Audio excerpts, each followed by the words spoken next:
Hey, Meg from Campfire here. I'm going to show you how to change your scene background. To do this, you'll need to use the desktop app, you'll need to have owner or editor access to the project, and you'll need to be the presenter. Let's go walk through it in the app. Okay, I'm logged into Campfire on my Mac. I'm going to go to the Learn tab so I can use a sample project. To change your scene background, use the inspector panel on the right-hand side of the screen. Click Appearance, and there's a drop-down menu with a couple options for backgrounds.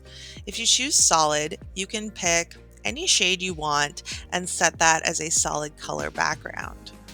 But what if you want to show a model in a specific environment? When you choose Custom Background, you can upload your own file. I'm going to use this JPEG.